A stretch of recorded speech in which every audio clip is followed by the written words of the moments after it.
Yes, good morning, Vikram, Kajal, Juhi, Vishali, Abhishek, Surya. Yes, online students, please confirm whether audio video slide is all clear to all of you.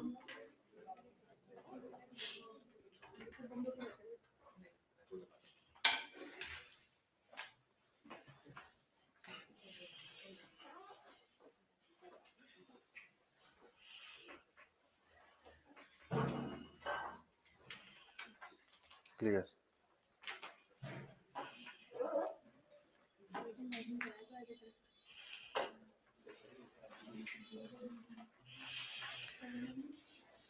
चलिए. So good morning to online students, good morning to offline students. So हम जो है current affairs cover कर रहे थे जून से लेके अगस्त तक की, तो लगभग वो सारी हो चुकी है.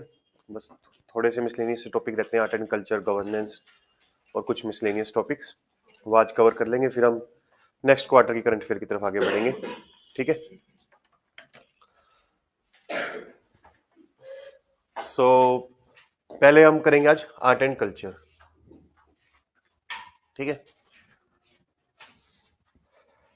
सो आर्ट एंड कल्चर का पहला टॉपिक है कि गीता प्रेस को जो है रिसेंटली गांधी पीस प्राइज जो है अवार्ड किया गया. तो दैट वाज द न्यूज. तो ईयर 2021 का जो गांधी पीस प्राइज है वो गीता प्रेस गोरखपुर को दिया गया है. तो पहले चलो गांधी पीस प्राइज के बारे में जान लेते हैं. एक एनुअल अवार्ड है जो गवर्नमेंट ऑफ इंडिया ने 1995 में स्टार्ट किया था to mark the 125th birth anniversary of Mahatma Gandhi. ठीक है. इसमें ये अवार्ड याद रखना इंडिविजुअल्स को भी दिया जाता है, इंस्टीट्यूशंस को भी दिया जाता है. जैसे गीता प्रेस जो एक इंस्टीट्यूशन है, और इसलिए दिया जाता है क्योंकि उन्होंने सोशियो इकोनॉमिक पॉलिटिकल ट्रांसफॉर्मेशन में कुछ कंट्रीब्यूट किया through non violence means, through non violent means के थ्रू जो उन्होंने social economic and political transformation में कंट्रीब्यूट किया है. और ये अवार्ड सभी पर्सन के लिए ओपन है रिगार्डलेस ऑफ देयर नेशनलिटी, यानी फॉरेनर्स को भी दिया जा सकता है, religion, caste, creed, gender etcetera. 1 crore पे दिए जाते हैं इसके अंदर. Citation, plaque, exit, exquisite, traditional handicraft, handloom item को दी जाती है इसमें. इसमें क्या डिफरेंस होता है साइटेशन और प्लेक में?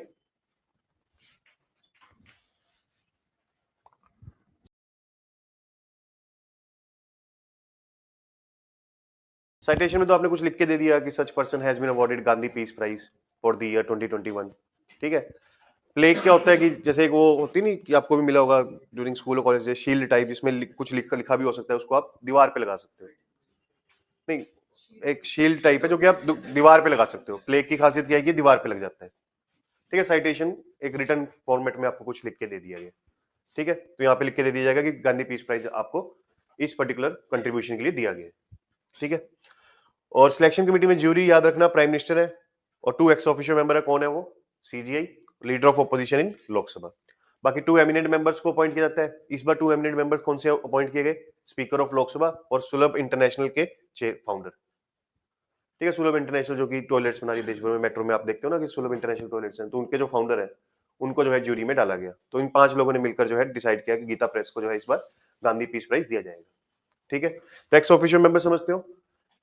By virtue of that office, कि मतलब कि जो भी सीजीआई होंगे वो इस कमेटी के मेंबर होंगे, जो भी लीडर ऑफ ऑपोजिशन इन लोकसभा होंगे वो इस कमेटी के मेंबर होंगे। ठीक है, इसका मतलब ये होता है। फिर आते हैं अब गीता प्रेस पे। ये वर्ल्ड लार्जेस्ट पब्लिशर है भगवत गीता, रामायण और उपनिषद की। 41 करोड़ बुक्स जो है वो 14 लैंग्वेजेस में आज तक पब्लिश कर चुकी है, और उसमें से 16 करोड़ तो क्या है? भगवत गीता। ठीक है, 100 ईयर्स इन्होंने कंप्लीट कर लिए हैं, और कभी इन्होंने अपनी एडवर्टीजमेंट नहीं की, कभी इन्होंने एडवर्टीजमेंट नहीं की। ठीक है, तो अभी जैसे राम मंदिर बन रहा है, तो रामायण की कॉपीज बहुत ज्यादा बिक रही हैं इस वक्त, और Gita press is being said की आउट ऑफ स्टॉक हो चुकी है रामायण की कॉपीज के लिए। तो मेन गीता प्रेस ही है जो रामायण, महाभारत एंड भगवत गीता पब्लिश करती है, उपनिषद पब्लिश करती है। ठीक है, तो गीता प्रेस जो ये पब्लिश करती है ना, उसको ऑथेंटिक सोर्स माना जाता है रामायण का या उपनिषद का या गीता का। ठीक है, तो काफी हाई क्रेडिबिलिटी जो है गीता प्रेस एंजॉय करती है for publishing this religious text. तो ये रिलीजियस टेक्स्ट कहां से पब्लिश करती है? वो गोरखपुर से। ठीक है, उससे पहले ये गांधी पीस प्राइज किस किस को मिल चुका है? नेल्सन मंडेला को, former president of South Africa, social worker Baba Amte, archbishop Desmond Tutu of South Africa, environmentalist Chandi Prasad Bhatt, Sultan Qaboos bin Said al Said Oman and बांग बंधु शेख मुजीबर रहमान। ऑर्गेनाइजेशंस जिसको मिल चुके हैं Gita Gandhi peace prize: ISRO, Ramakrishna mission, Grameen bank of Bangladesh, Vivekananda Kendra, Akshaya Patra, अकल अभियान trust, सुलभ international etcetera. ठीक है, अक्षय पात्रा पता है आपको? उनकी है, इसको मंदिर वाली नहीं है, उन्होंने बनाई है। ये क्या कर रही है कि मिड डे मील स्कीम नहीं है जो गवर्नमेंट की, वो लगभग 1 लाख से ज्यादा गवर्नमेंट स्कूल्स में चला रही है। मतलब कि ये खाना बनाती है, ठीक है, और उसको डिस्ट्रीब्यूट करती है गवर्नमेंट स्कूल्स में, 1 लाख से ज्यादा। ठीक है, सुलभ इंटरनेशनल के बारे में तो आपको पता ही है। ग्रामीण बैंक जो है बांग्लादेश में है, मोहम्मद यूनिस के आइडिया से जो है बनाया गया था, नोबेल प्राइज लॉरिएट है वो। ग्रामीण बैंक ने जो है बेसिकली बांग्लादेश में माइक्रो फाइनेंस देना स्टार्ट कर दिया था। माइक्रो फाइनेंस क्या होता है कि थोड़ा बहुत आपको पैसा दिया जाएगा, लाइक 5,000 पे 10,000 पे की उधार दे दी। वो बेसिकली जो गरीब होते हैं ना उनको देते हैं, क्योंकि गरीब के पास सबसे ज्यादा डेफिशिएंसी किस चीज की है? पैसे की, तभी तो गरीब है वो, है ना। तो उसको जब 5 या 10,000 मान लीजिए मिल गए उसको उधार के तौर पे, तो उससे कोई वो रिक्शा खरीद लेता है या ठेला खरीद लेता है एक्सेट्रा, कुछ ना कुछ जो है अपना काम धंधा स्टार्ट कर लेते हैं। वहां से फिर 500,000 रुपए की उसको दिहाड़ी बननी स्टार्ट हो जाती है, और उससे जो है अपनी लाइवलीहुड इंश्योर कर लेता है, फूड सिक्योरिटी या अपने परिवार का पालन पोषण कर लेते हैं। तो ये कॉन्सेप्ट था ग्रामीण बैंक का, जिसने माइक्रो फाइनेंस लैंडिंग जो है स्टार्ट की थी। तो इसीलिए जो है क्या मिला उसको? Gandhi peace prize. ठीक है, इसरो के बारे में आप जानते हो, रामकृष्ण मिशन के बारे में जानते हो, एंड सो ऑन। उसके बाद है जनकपुरी एंड जानकी। तो इसमें आपको याद क्या रखना है? गांधी पीस प्राइज के बारे में याद रखना है, क्यों दिया जाता है। ये तो बेशक कई बार पूछ लेते हैं कि 1 करोड़ पे मिलते हैं, साइटेशन प्लेक वगैरह मिलता है, वैसे ट्रिवियल सा डाटा है ये। मेन डाटा ये है कि जूरी में मेंबर्स कौन है, ठीक है, और पहले किन किन को मिल चुका है, थोड़ा ये याद रखना। ठीक है, कई बार स्टेटमेंट इस तरीके से बना लेते हैं कि past awardees of Gandhi peace prize include this this this and that. ठीक है, और गीता प्रेस के बारे में याद रखना है कि ये क्या पब्लिश करती है? भगवत गीता, रामायण, उपनिषद एक्सेट्रा। ठीक है, और 100 साल से ज्यादा गीता प्रेस को हो चुकी है। क्लियर? गोरखपुर से पब्लिश होती है ये गीता प्रेस। उसके बाद है जनकपुर एंड जानकी। तो आदि पुरुष मूवी आई थी, उसमें एक डायलॉग था कि सीता जो है भारत की बेटी है, तो उस पर नेपाल ने ऑब्जेक्शन उठाया था, क्योंकि हम जून से सितंबर की जो है करंट अफेयर कर रहे हैं, तो उसी टाइम आई थी मूवी। तो नेपाल का कहना था कि जो सीता है, सीता माँ है, वो किसकी बेटी है? नेपाल की। ठीक है, तो वही पढ़ लेते हैं। तो पहले तो जानकी, दैट इज सीता माँ का अनदर नेम है जानकी। तो किंग जनक की बेटी थी वो विदेहा डायनेस्टी के थे, याद रख लेना, क्योंकि राम मंदिर बन रहा है, आदि पुरुष सेक्टर कंट्रोवर्सी, तो देयर कुड बी पॉसिबिलिटी कि रामायण पे क्वेश्चन आपका प्रीलिम्स में देखने को मिल जाए।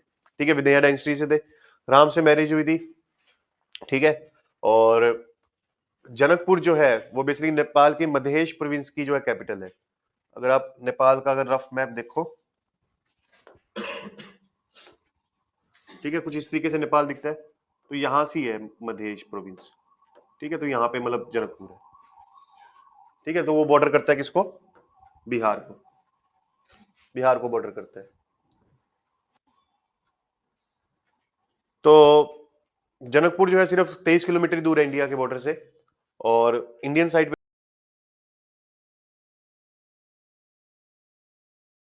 ठीक है, और जनकपुर को जो है जनकपुर धाम भी बोला जा रहा है। इसको माना जाता है कि विंध्या डायनेस्टी की कैपिटल थी, यहीं पर जो है सीता माँ का जन्म हुआ था, ठीक। और मिथिला रीजन, मिथिला रीजन ये भी प्रेजेंट डे बिहार में है। मिथिला रीजन आप इसको कैसे डिवाइड कर सकते हो बिहार को, लाइक मान लीजिए ये रफ सा मैप है बिहार का, ठीक है, कुछ इसी तरीके से दिखता है, काफी रफ है, ठीक है। तो इतना एरिया लगा लीजिए, ये कौन सा रीजन है, मिथिला। इधर जो है वो कौन सा आता है, भोजपुरी रीजन, ठीक है। और इधर कौन सा रीजन आता है, ये मगध रीजन। कोई नहीं है बिहार से, कोई भी नहीं है बिहार से, ऐसा कैसे होता, सिविल सर्विस प्रिपरेशन में बिहार से ना हो कोई जीएस में है। यहाँ पे भी एक और रीजन है, आई थिंक मैं भूल गया उसका नाम, मगध रीजन है, क्या बोलते हैं, अवध नहीं, वो तो यूपी में है ना। तो वो ये रीजन है, मिथिला रीजन बेसिकली ये है, ठीक है। इस रीजन को भोजपुरी रीजन बोलते हैं, ठीक है।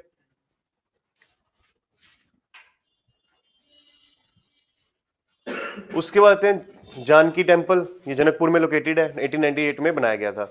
इनर सेंक्टम में, इनर सेंक्टम क्या होता है टेम्पल का, हाँ, जहाँ पे गर्भगृह हिंदी में बोल देते हैं, जहाँ पे मेन आइडल जो है टेम्पल की प्लेस की जाती है।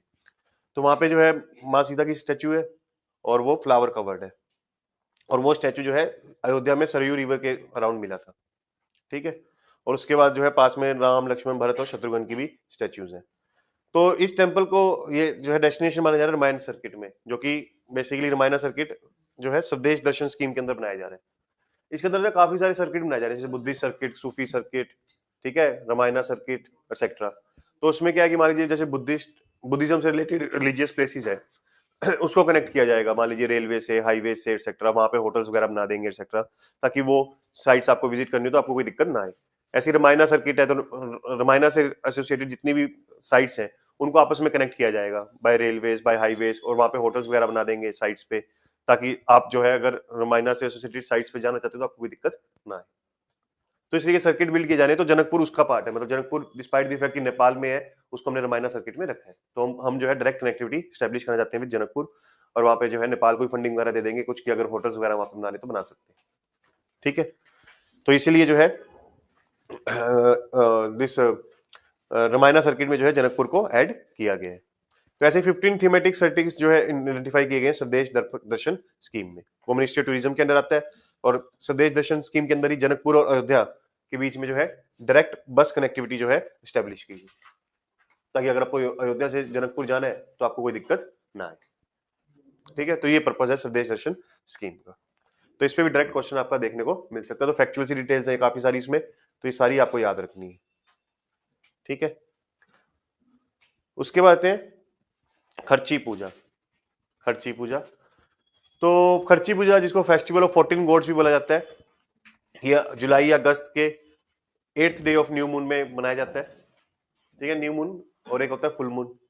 फुल मून मीन्स पूर्णिमा, न्यू मून मीन्स अमावस, ठीक है। तो खर्ची पूजा बेसिकली त्योहार कहाँ का है, त्रिपुरा का। कहाँ का त्योहार है ये, त्रिपुरा का। इसमें जो है चतुर्दास देवता की पूजा की जाती है, जो कि त्रिपुरी लोगों का एंशियंट डेटी है, एंशियंट जो है गॉड है, ठीक है।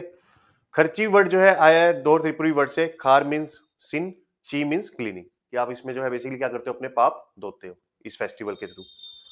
और रॉयल डेंसिटी जो है उनकी, उनके जो डेटी है त्रिपुरा सुंदरी, जिनको खर्चा बाबा या खर्ची भी बोला जाता है, उनको भी यहाँ पे वर्शिप किया जाता है।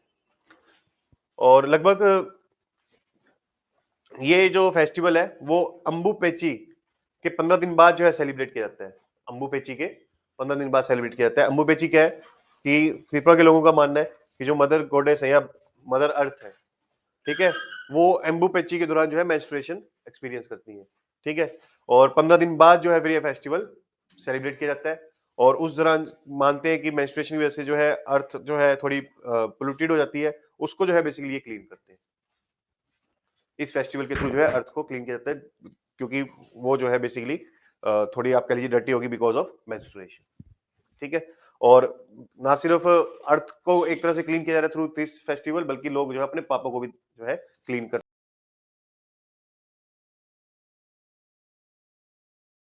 उसके बाद जो है खर्ची पूजा के रिचुअल्स क्या होते हैं।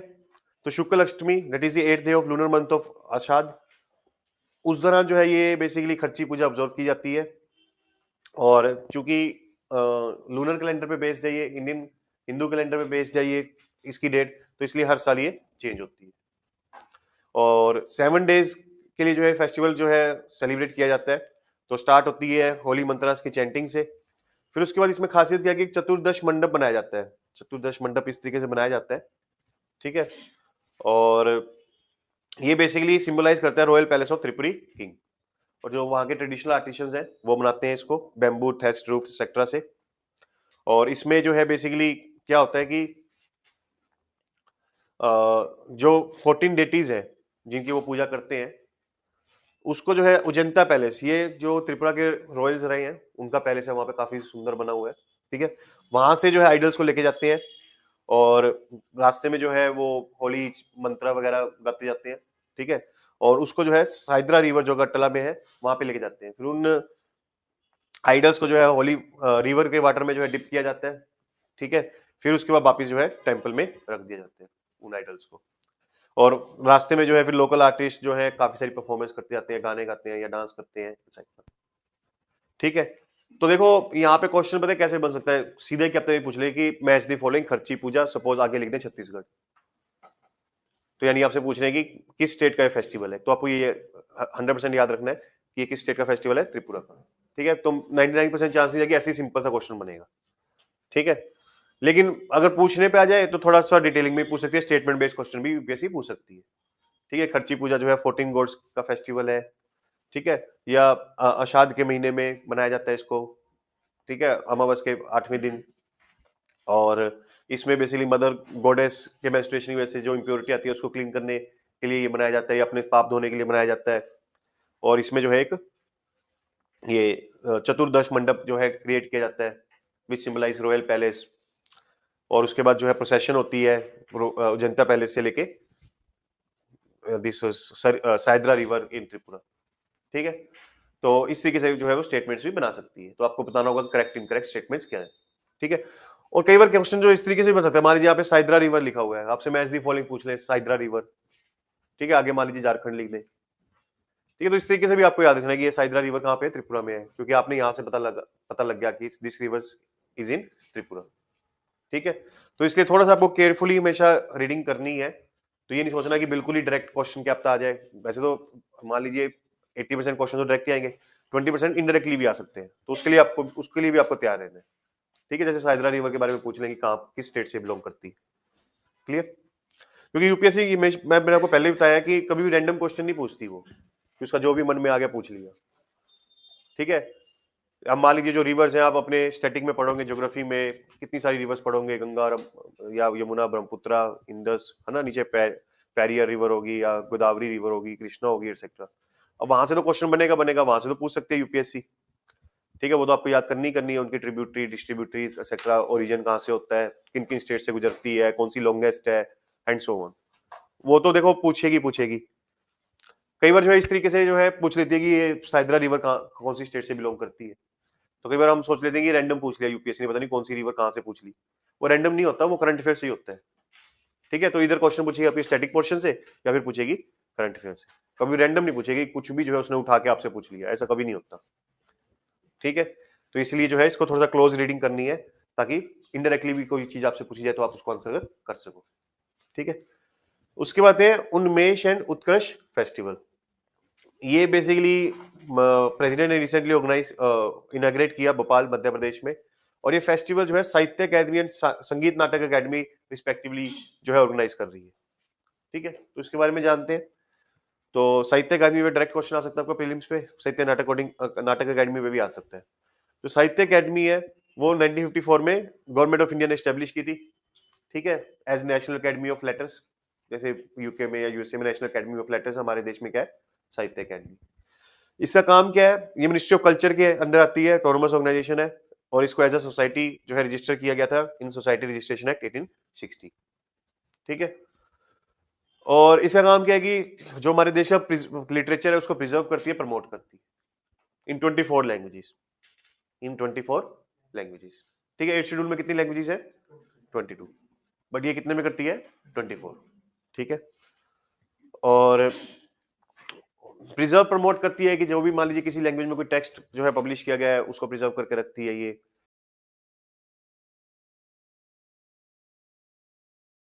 लैंग्वेजेस के वो अपनी बुक्स को वहां पे प्रमोट करते हैं।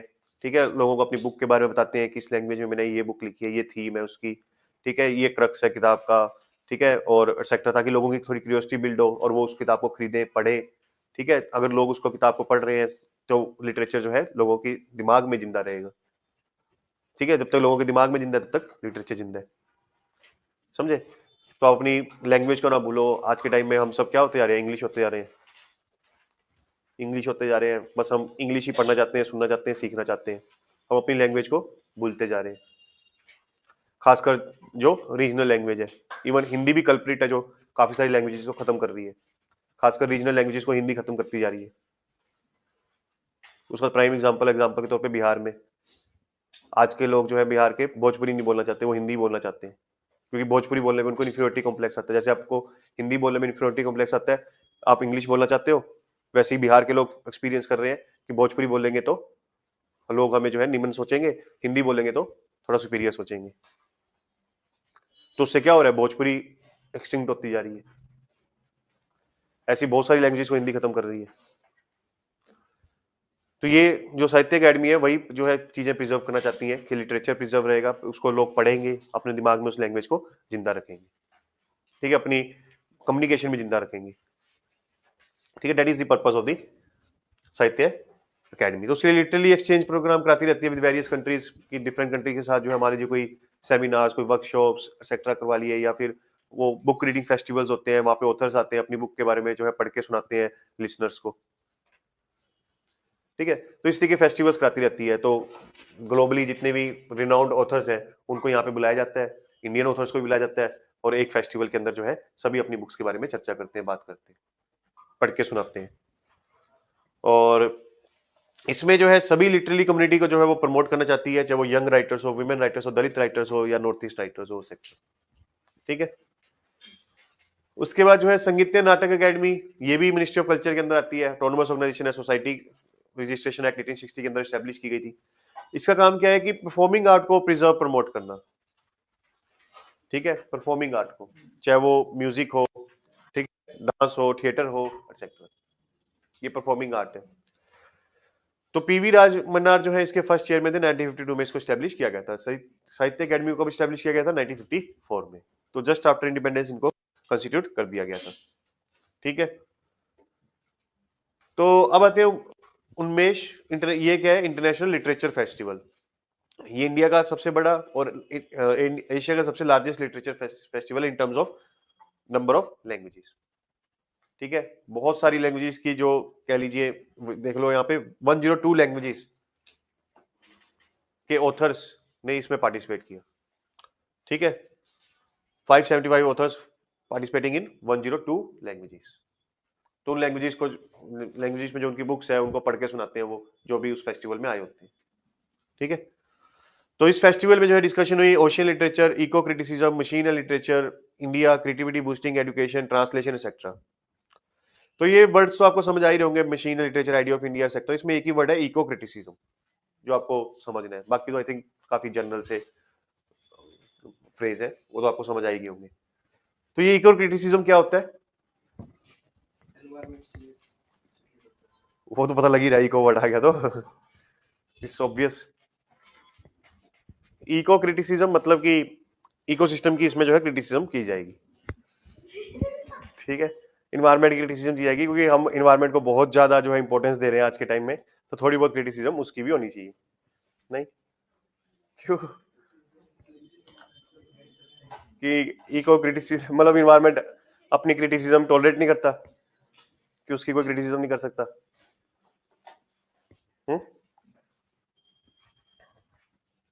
परफेक्ट है इन्वायरमेंट। देखो इको क्रिटिसिज्म में क्या है कि ना लिटरेचर और इकोसिस्टम या इन्वायरमेंट के रिलेशनशिप को जो है स्टडी किया जाता है। उसमें ये देखा जाता है कि लिटरेचर में इन्वायरमेंट को कैसे पोर्ट्रे किया गया है, लिटरेचर में, मूवीज में, ठीक है, या अदर फॉर्म्स ऑफ आर्ट में जो है इन्वायरमेंट को कैसे पोर्ट्रे किया गया है। क्या लिटरेचर में दिखाया गया है कि डिफोरेस्टेशन हो रहा है, उसको जस्टिफाई किया गया है? क्या लिटरेचर में ये दिखाया गया है कि पोल्यूशन हो रहा है फिर भी उसको जस्टिफाई किया जा रहा है किसी तरीके से? या लिटरेचर जो है इन्वायरमेंटल इश्यूज को उठा रही है, चाहे वो क्लाइमेट चेंज का मुद्दा हो या डिफोरेस्टेशन का हो या पोल्यूशन का हो, एटसेट्रा एटसेट्रा। तो इको क्रिटिसिज्म में यही देखा जाता है कि how the literature is portraying environment.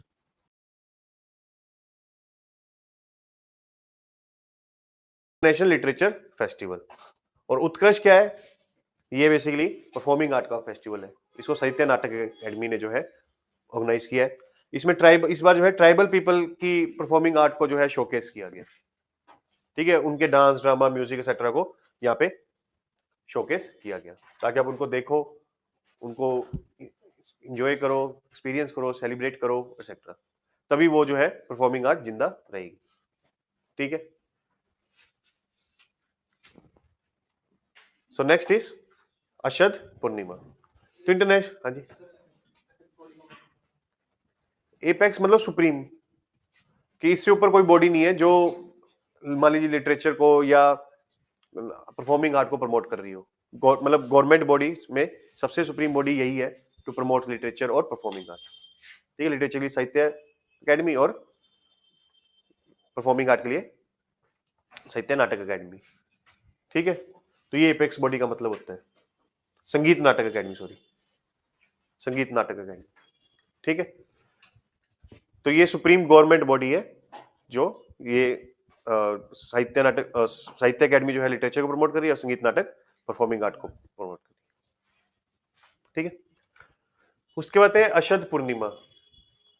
अशद Purnima international Buddhist confederation जो कि मिनिस्ट्री ऑफ कल्चर के अंदर आती है, उसने जो है अशद पूर्णिमा को एज धर्म चक्र परिवर्तन दिवस के तौर पे सेलिब्रेट किया, ठीक है। तो इसके बारे में पढ़ते हैं।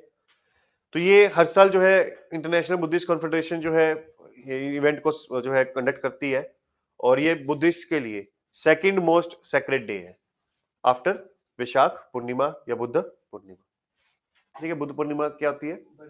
बर्थडे ऑफ लॉर्ड बुद्धा, ठीक है। तो अब आते हैं अषाढ़ पूर्णिमा। ये बेसिकली अषाढ़ महीने के फुल मून डे के दिन पड़ती है, ठीक है। और इसको जो है श्रीलंका में एसाल पोया और थाईलैंड में असाना बुचा बोलते हैं।